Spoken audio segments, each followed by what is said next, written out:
Some countries, sport is like a national pastime. That's But in true. the Philippines, some might say that pageantry is the pastime. That's true. You know what? In the Philippines, we have pageants all over the places. Yes, we have pageants in the barangay, in school, national, local. That's why we really love Miss Universe. It's like it's giving pride and putting the Philippines back on the pedestal. That's why there's an added pressure as a candidate coming from a pageant-loving country. But it's a good pressure. I always look up to our former Miss Universe Philippines. They really did well in the competition. And now this is my time to show who I am, to offer what Rabiya can show to the rest of the universe. So I'm very happy, and at the same time, I'm excited to make all my kababayans proud, and hopefully I do. Why do you think it is that the Philippines love pageants? They have appreciation for beauty.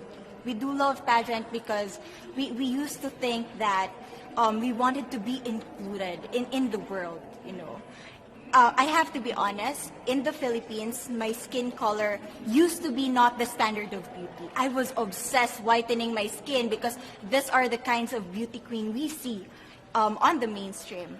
But things were different now. That's why I'm very proud to be a morena. In the Philippines, we call it morena. It's brown skin girl. And to be able to represent, my color, my identity as a true Filipina. Tell me about your journey to being crowned Miss Philippines. In a world that, in a country, I should say, that loves pageants. That must have been a very intense process. Tell me about, your journey to being Miss Philippines. Well, my journey was crazy.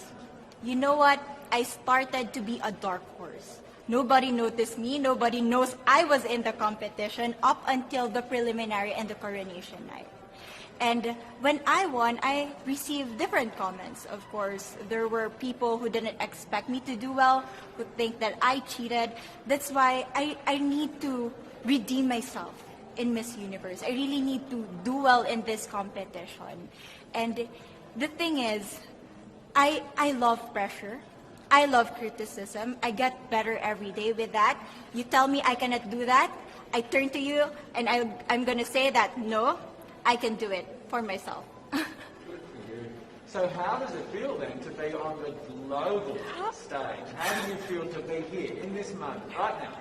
It's crazy, but I'm overwhelmed with the support, not just from the Filipino community, but also from Thailand, Latin countries who do appreciate me as a candidate, as a person.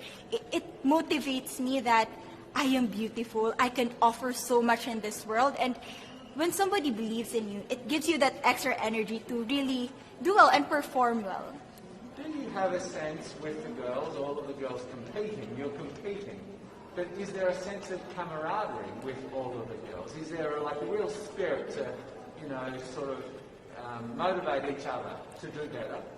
You know what? I have a different idea about Miss Universe. I thought it's going to be very competitive, in a healthy way, well, of course. But now I can see every girl helping each other, from fixing those hairs, from trying to zip up those outfits. It speaks of the closeness and the kind of camaraderie that we want to have.